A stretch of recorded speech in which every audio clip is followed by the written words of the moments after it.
एक्लै बसेर छटपटिरहँदाखेरि होइन के गरौँ भएर चाहिँ यसो अब एक दुईवटा कुरा चाहिँ अब यसो मोबाइलमा रेकर्ड गर्नु पऱ्यो भनेर मोबाइलमा रेकर्ड गरिरहेको छु है साथीहरू। यो सायद रेकर्ड गरेको कतिखेर झुकेर तपाईँहरूको मोबाइलमा आइपुग्छ होला होइन, अन्यथा नलिनु होला र यसो सुनिदिनु होला, आइहाल्यो भने होइन। अनि के अरे सुनिदिनु होला र यदि यो भिडियो तपाईँको मोबाइलमा आइहाल्यो र देखिहाल्नु हो भने यो च्यानलबाट छ नि जुन च्यानल, त्यसलाई तपाईँहरूले सब्सक्राइब गर्नुभएको छ भने एकचोटि सब्सक्राइब पनि गरिदिनु होला। तर फेरि पहिले नै सब्सक्राइब गर्नुभएको छ भने चाहिँ टच नगर्नु होला, फेरि सब्सक्राइब घट्छ है। धेरै साथीहरूले सब्सक्राइबर गरिदिनुहोस् भनेपछि पहिले गरेको छ र पनि फेरि गर्नुपर्ने भनेर फेरि गरिदिन्छन् कि साथीहरूले अनसब्सक्राइब गरिदिन्छन् होइन, त्यो बुझेको हुँदैन कतिपय साथीहरूले। अनि उहाँहरूको लागि भने मैले के छ सन्चै सुविस्तै मङ्गल कुशलै हुनुहुन्छ होला होइन। अब अरू बेला त फुर्सद पाइँदैन यसो अब लङ टुरमा होइन, ड्युटीको टाइममा गाडीमा हिँड्दाखेरि यसो मोबाइल खेलाएर बस्या हो अनि यसो रेकर्ड गरी बस्या हो होइन। अनि तपाईँहरूको के छ हालखबर, सन्चै सुविस्तै हुन्छ, खानासाना खानुभयो होला होइन। यस्तै छ साथी हो। आज चाहिँ म एउटा विषयमा बोल्न मन लागिरहेछ कि मलाई, परिवारमा माया र सम्बन्धभन्दा पैसा ठुलो हुँदो रहेछ भन्ने कुराको बारेमा यसो दुई चार शब्द बोल्न मन लाग्छ होइन। अब तपाईँहरूलाई कस्तो लाग्छ त्यो त अब तपाईँको आफ्नो भोगाई आफ्नो जिन्दगीमा सायद भोग्नु भएको होला, देख्नु भएको होला होइन। तपाईँ अनि आफ्नो आफ्नो भोगाई हुन्छ, आफ्नो आफ्नो देखाइ हुन्छ होइन, आफ्नो आफ्नो तरिकाको हुन्छ जिउने तरिका, जिउने शैली होइन, दुःख भोग्ने शैली आफ्नो आफ्नो तरिकाको हुन्छ होइन। अब गरिबले गरिबकै पाराले दुःख भोग्या हुन्छ र उसको जीवनशैली त्यही पाराको हुन्छ, धनी पैसा हुनेवालाको उसकै जीवनशैली उसकै तरिका हुन्छ, उसको जिउने शैली अलग उसकै हुन्छ होइन, सोच्ने शैली पनि उसकै हुन्छ, खाने शैली पनि उसकै हुन्छ, बस्ने सुत्ने हरेक शैलीहरू फरक पर्छ। त्यो मध्येमा अब कसलाई यो मैले भनेको कुरा कसलाई चाहिँ लाग्ने त्यो थाहा छैन। यो एउटा काल्पनिक कुरा मात्रै हो होइन, काल्पनिक कुरा साथै। अब समाजमा देखेका घटेका घटनाहरूसँग टच हुन जान्छ होला होइन, त्यसको लागि कसैको जीवनमा मेल खान गयो भने चाहिँ तपाईँहरूले अन्यथा नलिनु होला। यो चाहिँ एउटा कल्पना गरेर मैले यसो रेकर्ड गरे हो होइन। मैले अघि भनिहालेँ नि, झुकेर तपाईँको मोबाइलमा अचानक आइपुग्यो भने चाहिँ तपाईँले अन्यथा नलिनु होला है त। परिवारमा माया र सम्बन्धभन्दा पैसा ठुलो रहेछ, यो हाइलाइटबाट तपाईँले बुझ्नु होला सायद। यो कतिपय साथीहरूको जीवनमा लागु पनि भएको छ होला होइन। कतिपयको सम्बन्ध कतिपय जीवनमा कतिपय साथीहरूको जीवनमा चाहिँ माया र सम्बन्ध पैसाले पुरेर त्यसको सीमा नै पनि छैन होला होइन। कतिपय साथीहरूको जीवनमा चाहिँ पैसा नभएर होइन माया गर्छु भन्दाखेरि पनि आफ्नो परिवारले माया गर्न नसकेको, माया गर्छु भन्न नसकेको, अनि सम्बन्ध प्रगाढ राख्छु भन्दाखेरि पनि पैसाको कारणले परिवारको मुख बाङ्गो भइराखेको, परिवारको मुख कालो भइराखेको होइन। अनि परिवार के अरे त्यसले गर्दाखेरि सम्बन्ध प्रगाढ गर्न नसकेको कुराहरू पनि तपाईँहरूको बिचमा पक्का होला है, किनभने यो जमानामा त्यस्तो हुन्छ र हाम्रै के अरे वरिपरि पनि यस्ता कुराहरू देखिन्छन् अहिलेको जमानामा। फटाफट यता चटपटिरहेका होइन, कता के गरिरहेका होइन, कोही तनावमा, कोही रमाइरहेका, कोही उफ्रिरहेका होइन, हरेक कुरा देखिन्छ नि। मैले अघि भने नि जस्तै हुने खानेले होइन अथवा पैसावालाले आफ्नो माया र सम्बन्ध परिवारको साथमा पैसाको कारणले गर्दाखेरि प्रगाढ होला, किनभने पैसा भयो भने हरेक कुराको समस्या हुँदैन र हरेक कुराको समस्या टर्दछ परिवारमा। जस्तै के खाने, के लाउने, घाँस पास कपासदेखि लिएर शिक्षा स्वास्थ्य सबै कुरामा जतिखेर समस्या परे पनि पैसा भएपछि त्यो पैसाले टर्छ। पैसाले टरेपछि अनि बिरामी भइहाल्यो, खुर्रो कुदेर एम्बुलेन्स बोलाएर हस्पिटल लगिहाल्यो होइन, लुगा च्यातो खुर्र गएर गाडीमा गएर लुगा किनेर ल्याइहाल्यो होइन। अनि त्यस पछाडि घरको छान चुइने भयो, सट्ट तिन ल्याएर चाहिँ किनेर ल्याएर लगाइहाल्यो होइन। ओहो, घरको परिवारले सोच्दो होला अथवा बुढीले सोच्दो होला, छोराछोरीले सोच्दा होलान् हाम्रा बाबाले त कति धेरै माया गर्नुभएको, बुढीले सोच्थे होलिन् ओहो मेरो बुढाले त कति धेरै माया गर्नुहुँदो रहेछ, कति धेरै परिवारको ख्याल राख्नुहुँदो रहेछ। तर ती सबै कुरा पैसाले भएका हुन्।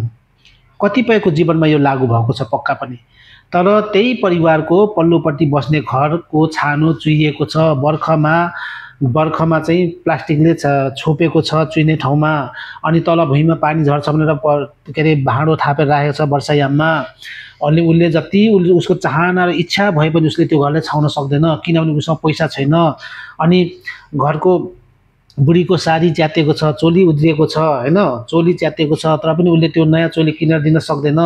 छोराछोरी स्कुल जान एक्जाम दिन रोकिरहेछ फी तिर्न नसकेर, र पनि उसले छोराछोरीको फी तिर्न सकेका छैन होइन।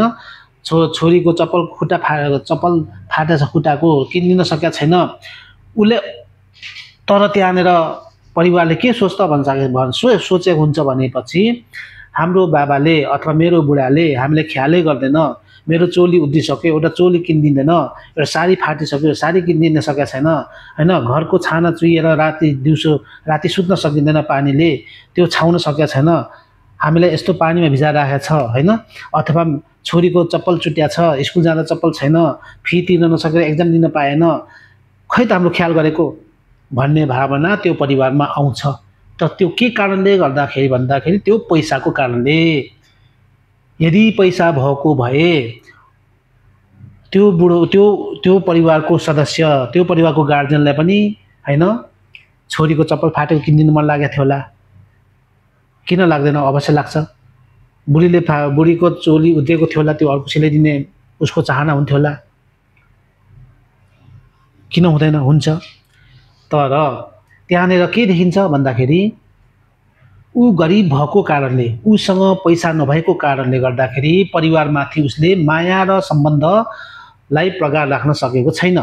उसले माया त त्यो जुन धनी घरको बाउले गरेको माया भन्दाखेरि पनि उसले बढी नै माया गर्छ छोराछोरीलाई, श्रीमतीलाई होइन।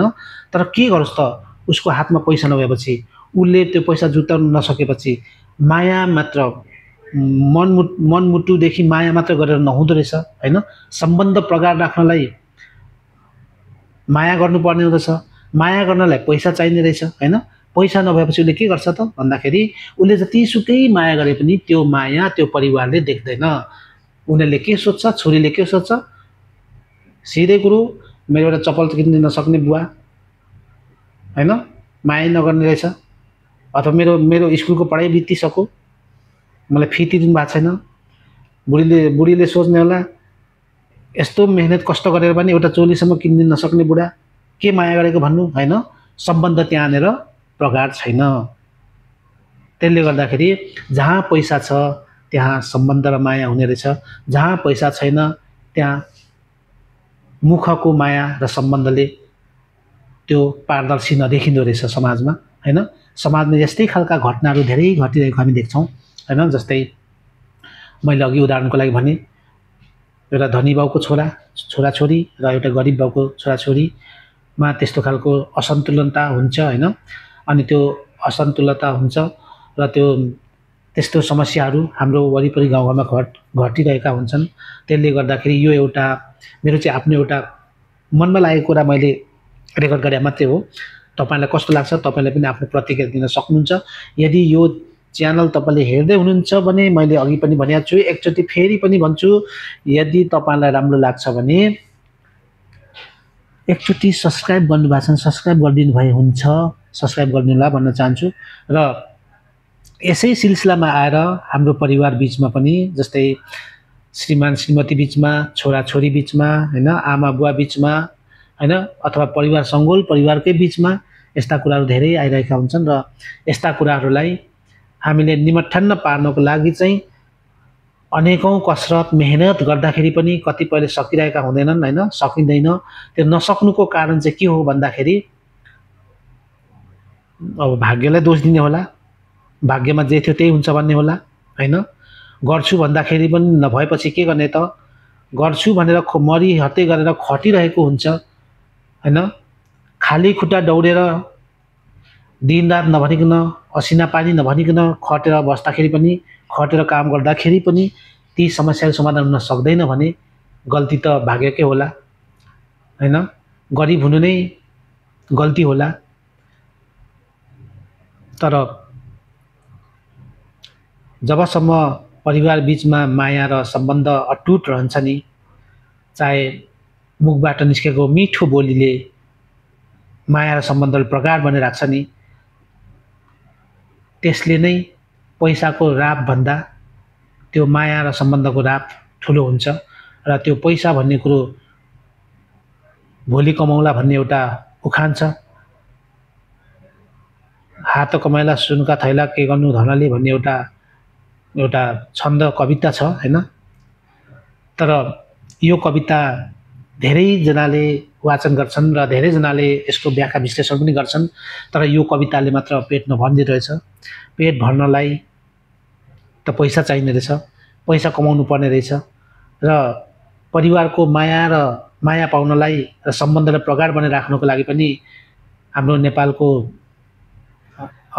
पितृसत्तात्मक देशमा बुवाले पैसा कमाउनु पर्ने रहेछ छोराछोरीको लागि, घर परिवार खुसी राख्नको लागि।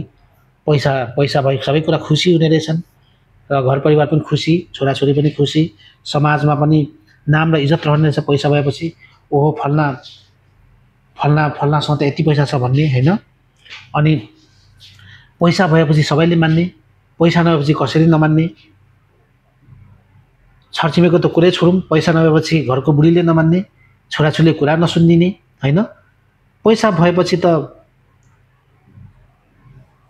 पल्लो घरको अङ्कलले पनि माया गरेर बोलाउने, तल्लो घरको दाइले पनि माया गरेर बोलाउने, कुनै गल्ती कमजोरी भए पनि छोड्दे यस्ता कुराहरू भन्ने खालको हैन। तर पैसा भएन भने माया गरेर बोलायो भने नि त्यहाँ नराम्रो दृष्टिकोणले हेरिने, नराम्रो दृष्टिकोणले सोच्ने, त्यस्ता खालका कुरीतिहरू हाम्रो समाजमा घटिरहेको हुन्छ। त्यसले गर्दाखेरि हामीले यो पैसा र माया अनि सम्बन्ध यी तीनटा कुराको बीचमा हामीले बेमेलता हुनबाट टाढा राख्नको लागि सबैभन्दा पहिलो कुरो त परिवारमा सम्बन्धलाई मजबुत बनाएर राख्नुपर्छ।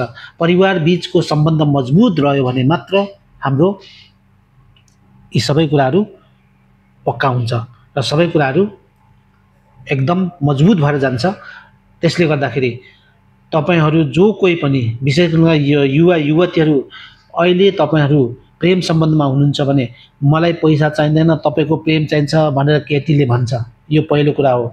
केटीले मन परायो भने त्यो कुराहरू गर्छ, तर त्यसमा नफस्नु होला। तपाईहरु होशियार बस्नु होला। पैसा नै सबैभन्दा ठुलो कुरा हो, पैसा बेगर केही पनि हुँदैन। जय होस् तपाईहरुको।